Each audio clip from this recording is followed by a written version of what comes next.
Pleasant morning, everyone.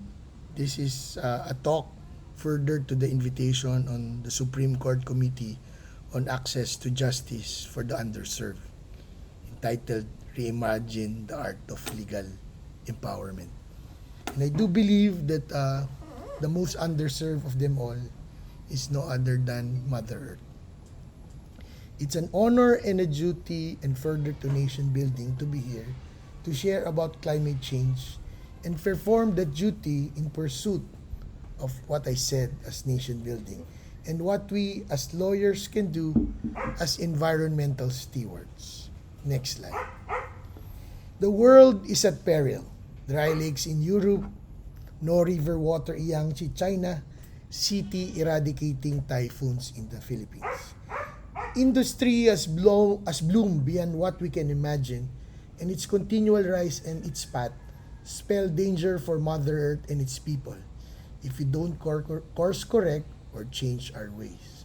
Continued reliance on carbon-based fuels rather than renewable sources, plus the menace of garbage plastic compounds the challenge, but likewise provides an opportunity. Please note that Luna's carrying capacity has been theorized to be critical at 9 to 10 billion people. Ideally, in the study of the United States, the Earth should only have 2 billion people to fully support adequately and sufficiently. We are now at the 8 billion mark and on track to reach 10 billion in as short as 30 years. Would be 84 to 85 years old then. So gonna see it in my lifetime. Dreadful of the environment and the society that awaits us if things remain the same. Earth's temperature, as you can see, has been recorded for October 2022 at 1.6 degrees, more than the pre-industrial level. If the world and us and its people continue our destructive path, it would reach 2 degrees in the next 30 to 50 years. You will see nature, Mother Earth, wipe out cities that we live on and habitate or visit from the face of the planet. Manila would partly or mostly be underwater. Where will you be? How would our children be? Next slide. These are the effects of climate change because brought about by development and population growth. And as we can see, mitigation is no longer enough. Just like the Darwin theory, we must learn to adapt or perish. We are at the brink of human civilization, and it is at this brink where we find the courage to adapt and change. The faster the climate changes, the more greenhouse gas emissions, and the longer adaptation efforts are put off, the more difficult and expensive it could be. Adaptation refers to adjustments in ecological, social, or economic systems in response to actual or expected climatic stimuli and their impacts or effects.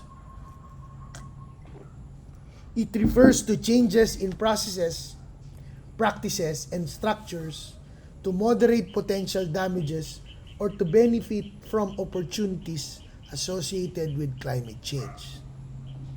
In simple terms, countries and communities need to develop adaptation solutions and implement action to respond to the impacts of climate change that are already happening. We are already being impacted by these events, and as well as prepare for the future expected impacts. As lawyers, we wield a significant influence in policy and institutions and address inequality. In the words of a senior associate justice, there is a spectrum of legal assistance. And those who have less in life should have more in law. Those who are underserved must be served the most. Let us listen to the impassioned speech of Richard Attenborough in COP26.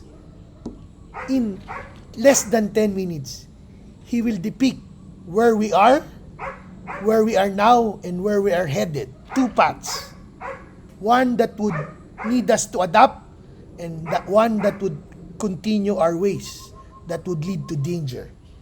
What as a nation, as a people, as a person, and as a lawyer we should do. A journey from talk to action. Next slide. Kindly play the video. Your Excellencies, delegates, ladies and gentlemen,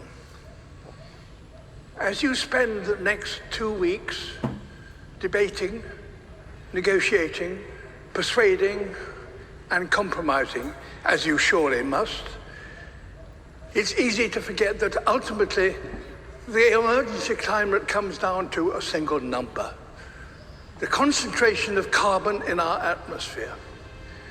The measure that greatly determines global temperature. And the changes in that one number is the clearest way to chart our own story, for it defines our relationship with our world. For much of humanity's ancient history, that number bounced wildly between 180 and 300. And so too did global temperatures. It was a brutal and unpredictable world. At times, our ancestors existed only in tiny numbers. But just over 10,000 years ago, that number suddenly stabilized. And with it, Earth's climate. We found ourselves in an unusually benign period, with predictable seasons and reliable weather. For the first time, civilization was possible, and we wasted no time in taking advantage of that. Everything we've achieved in the last 10,000 years was enabled by the stability during this time. The global temperature has not wavered over this period by more than plus or minus 1 degree Celsius. Until now. Our burning of fossil fuels, our destruction of nature, our approach to industry, construction, and learning are releasing carbon into the atmosphere at an unprecedented pace and scale. We are already in trouble. The stability we all depend on is breaking. This story is one of inequality as well as instability. Today, those who've done the least to cause this problem are being the hardest hit. Ultimately, all of us will feel the impact, some of which are now unavoidable.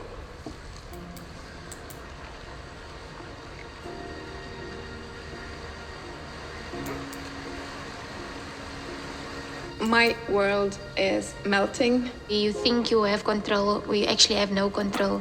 I'm absolutely terrified to bring a child to this world. Is this how our story is due to end? A tale of the smartest species doomed by that all-too-human characteristic of failing to see the bigger picture in pursuit of short-term goals. Perhaps the fact that the people most affected by climate change are no longer some imagined future generation, but young people alive today. Perhaps that will give us the impetus we need to rewrite our story, to turn this tragedy into a triumph. We are, after all, the greatest problem solvers to have ever existed on Earth. We now understand this problem. We know how to stop the number rising and put it in reverse. We must recapture billions of tons of carbon from the air. We must fix our sights on keeping 1.5 degrees within reach. A new industrial revolution, powered by millions of sustainable innovations, is essential and is indeed already beginning. We will all share in the benefits: affordable clean energy, healthy air, and enough food to sustain us all. Nature is a key ally. Wherever we restore the wild, it will recapture carbon and help us bring back balance to our planet. And as we work to build a better world, we must acknowledge no nation has completed its development because no advanced nation is yet sustainable. All have a journey still to complete, so that all nations have a good standard of living and a modest footprint. We're going to have to learn together how to achieve this, ensuring none are left behind. We must use this opportunity to create a more equal world, and our motivation should not be fear, but hope.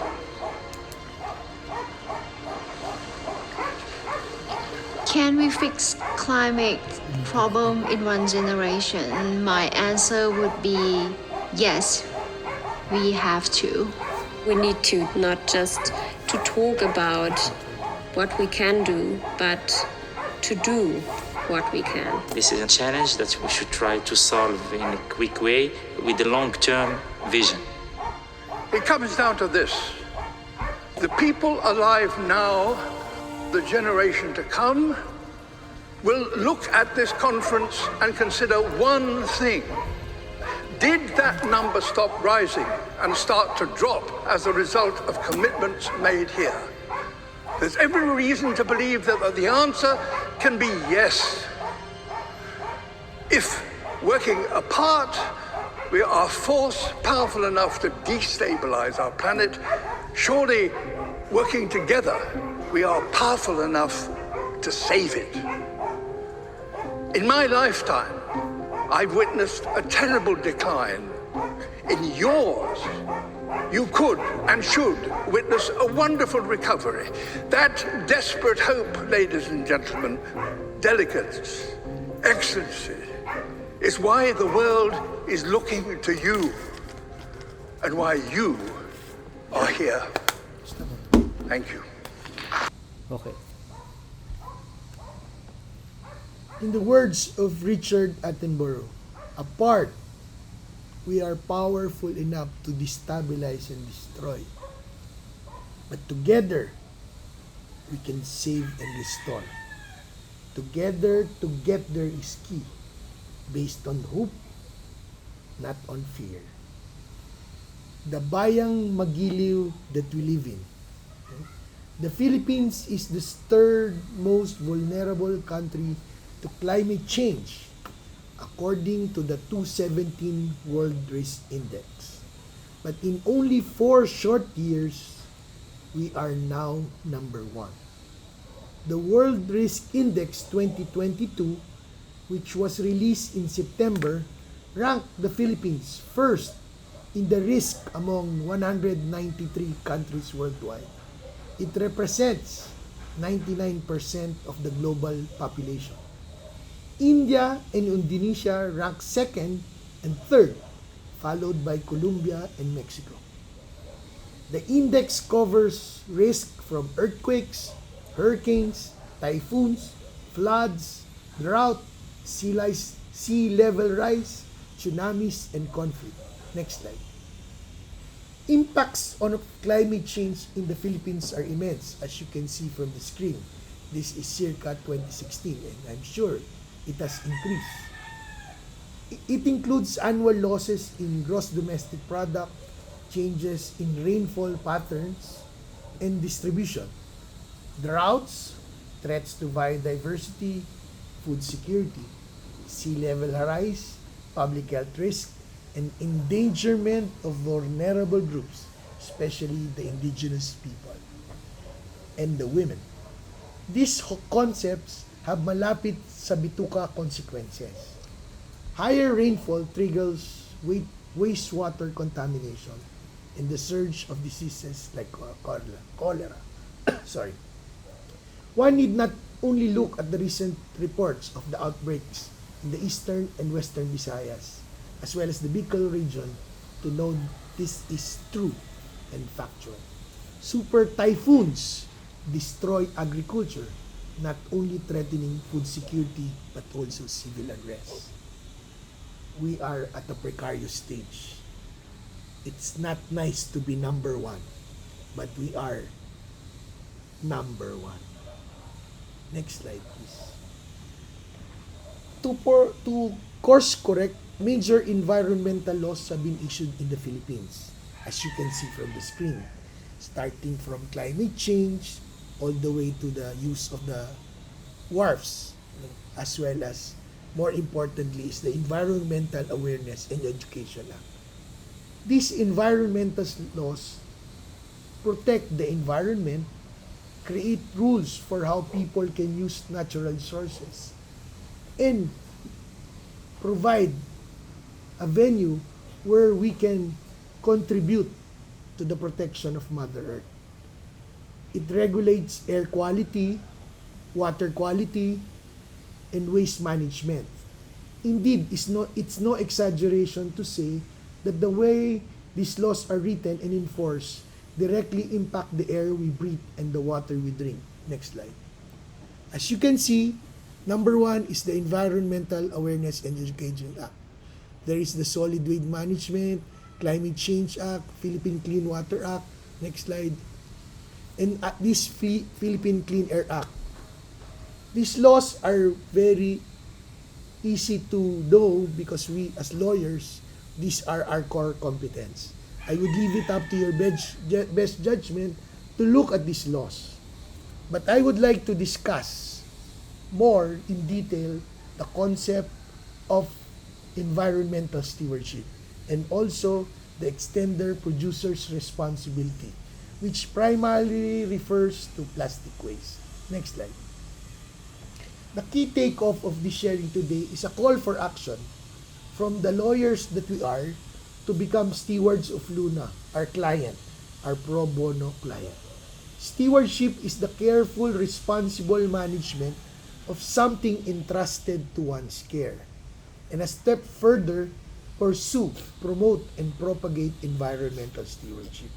As you can see in the slide is a conceptual framework on local environment stewardship. It's on the left side, bottom part. We have to be movers and shakers in our community to spearhead the care and protection and preservation of Mother Earth. That should be our core sense of purpose that leads and evolves to our heightened sense of community. For without a sense of purpose, we can never have a sense of community. Without a sense of community, we can never be stewards of Mother Earth. And that is necessary as we move forward to course correct the path that we are in.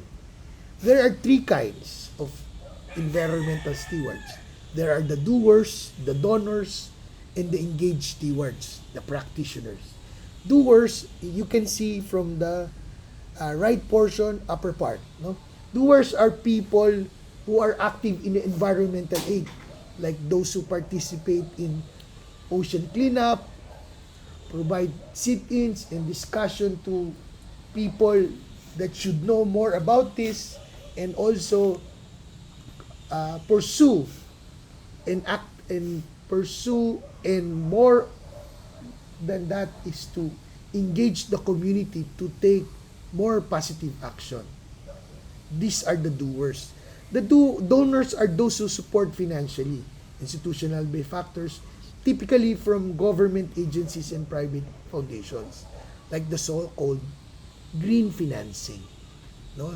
In the central bank, the BSP has now issued the Sustainable Finance Framework, whereby corporations, institutions, and people can borrow money with a green purpose, and they are capable and being able of being provided more than good enough rates for them to fulfill their mission. However, with the onset of corporate social responsibility in creating shared value, more and more private corporations directly fund environmental programs. Some programs are even legislated, such as in the mining industry and in the energy sectors. Practitioners are stewards that work on a day-to-day basis in the political field of environmental stewardship, acting as advocates in collaboration with various environmental agencies, like most of our lawyers here. This is the part where we can actively and more so impact on the protection of our environment by being stewards in the truest sense of the word, because guided by justice, we are the stewards of Mother Earth. No? It is at one point in our lives, I'm sure each one of us here has acted as one of these three types of stewards. It is now necessary for us to re-examine our sense of purpose so that these three aspects, three types, the doers, the donors, and the practitioners, are all encompassed in us as lawyers, because we are first and foremost the gatekeepers. No? We must have a sense of purpose, and we must be active in our community, starting with ourselves, going to our family, and then to our community, in our clients in the corporate world, in the institutions we represent, for the benefit of country. Even if we act locally, we think globally. That is the environmental stewardship that we must pursue. So, it is imperative on us to create a venue, a process, a platform whereby young lawyers can be counseled or can be guided to act in such manner, to give law to those who have less. And I'm very sure the most underserved of them all is no other than Luna. At this point, next slide, I would like to highlight that as lawyers, we must be stewards. And as stewards, we should have a sense of purpose. Syndicate Hope, a green movement. It must not be simply a moment, but it must be a movement. Next slide. I will highlight three lawyers of different generations.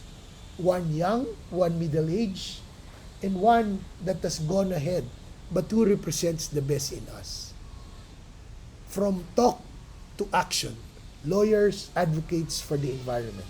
The first one is, next slide, is Chris Linag. Chris Linag used to work for me. Although he's a corporate lawyer, he's a street lawyer in his spare time. Also a visual artist. He was born in 1983, so very young. He was just admitted to the Philippine Bar in May 2011. So that's just 11 years ago. No? He wanted to be a lawyer because he wanted to be an advocate. An advocate for education, an advocate for environment, and an advocate for empowerment. No? He says that we are duty-bound to be advocates as lawyers for environmental protection, especially now that we are experiencing climate change. As a lawyer community worker, he works with the indigenous people, and he had the privilege of spreading environmental awareness to the school children, that they are the gatekeepers of the environment. He goes up the mountains, all the way to Mount Pulag, and goes to the shores of Sulu to start teaching the young kids as well as their parents. Because he believes that through education, one is empowered. And through education, their eyes are open of their stewardship duties. Not only to themselves, to their family, but to the community that we live in. And he uses his camera and his legal expertise to do it. We must have more of Chris Linag. He represents the young steward lawyers of our times. Next slide. Now is naman Angel Edrelin. He is what I call our corporate sustainability pusher. He was admitted to the bar in 1999. So he's more or less 25 years in the practice of law. As a lawyer, she's an advocate as well. She is a lawyer's basurera. He ensures that corporate citizens such as Republic Cement do their share in protecting the environment and as stewards of nature, not only in mitigation, but more so in adaptation aspects. Next slide. Her work in extended producer's responsibility, how we treat our plastic, is very, very timely. In fact, Angela has partnered with the Pampanga government, its localities, and its cities, so that the trash that they are generating can be replaced in cement. So 1 ton of trash is exchanged with certain bags of cement, sorted and unsorted. Because the LGUs are very hard pressed because of the bargaining population on how to manage plastics and garbage. Well, and as an added feature, her work in the extended producer's responsibility is definitely a step forward as an advocate. It's a producer-founded mechanism that aims to reduce waste, particularly plastic waste, by increasing recycling, encouraging more sustainable designs and materials. EPR, as the acronym of Extended Producer's Responsibility, also decreases dependency on municipal waste services. These are private initiatives for a public purpose. No? He spearheads these efforts and turns them into energy for the cement manufacturing plants. As you can see in the slide, this is how EPR, the process flow, as well as the recovery programs. Who are the obliged entities, large enterprise? How are the recovery programs to prevent waste from leaking to the environment? As you can see, you can read on this. No? Next slide. By collecting and co-processing the equivalent volume of residual plastic waste, Republic has been able to offset its plastic packaging footprint from 2020 to 2022. This is equivalent to 890 dump trucks of plastic waste. If we could do more, we can better protect the environment. As you can see, this is a partnership with the city of Angeles. As we say, make it Pampanga, make it Angeles. When the Secretary of Natural Resources asked Angela, which province should be the model? She said, it should be Pampanga. It's really a partnership of the public and the private for the benefit of the community. We are all in this together, just like Richard Attenborough said. To get there, we must be together, not based on fear, but propelled by hope. Next slide.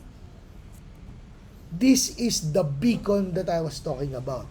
Leo Garcia Dominguez. He was admitted to the bar in 1981. Leo passed away last November 26. He represents the best of us. I was fortunate enough to go with him to the different indigenous communities, to the Aitas, teaching them about renewable energy. And he even brought them to India to train them, no? As you can see in the picture. He's likewise a defender of biodiversity. He's a defender of the Philippine eagle. Leo was a partner in Kisumbing Torres Law Office, where he headed the Energy, Mining, and Infrastructure Group.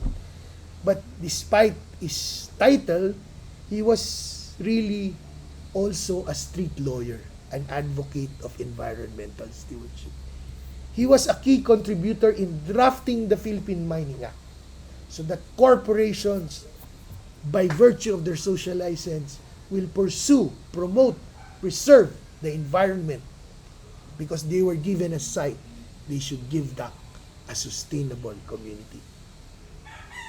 After retirement from Kisumbing Torres, he became a country leader and trustee of Inactus Philippines, whereby children, college, they train there so that they become social entrepreneurs. We need more social entrepreneurs, no? Not just basically entrepreneurs, but social entrepreneurs. They find the solutions to our problem, especially the environment, challenges to the environment. He was, as I said, involved in Diwata, Women in Resource Development, with respect to the solar lolas, and is a member of the steering committee called Tanging Tanglaw turning indigenous people, grandmothers, into solar engineers.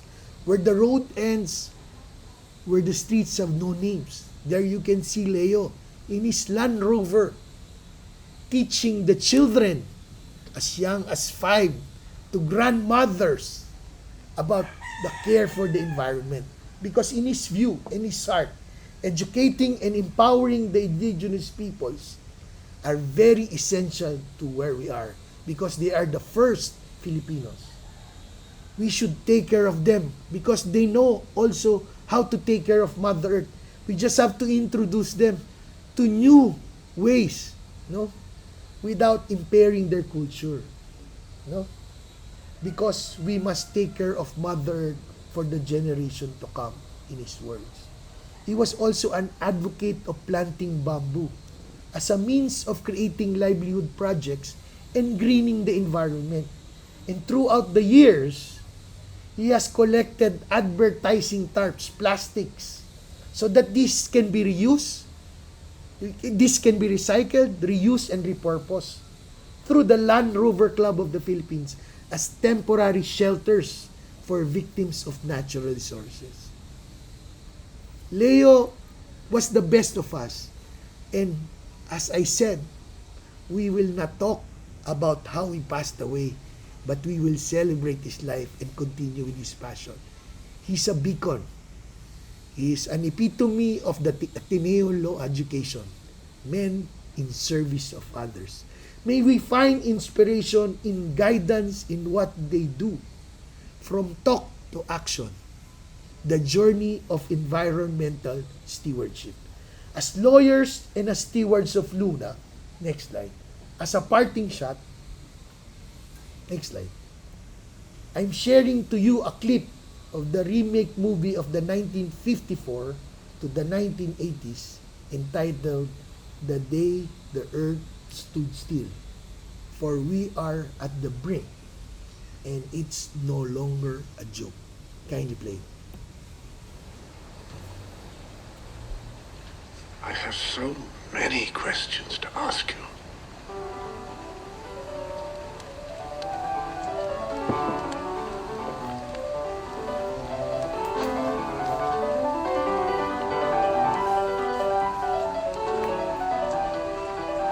Spa. It's beautiful. So we're not so different after all. I wish that were true.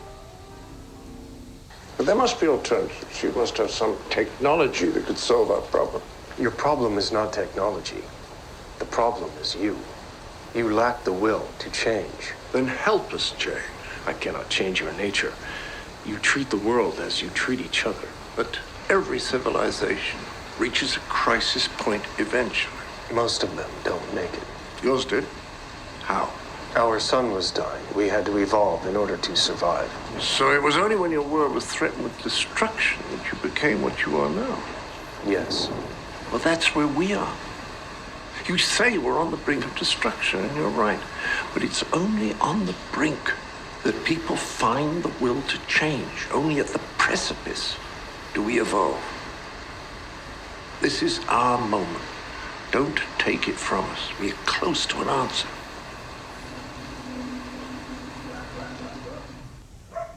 Next slide.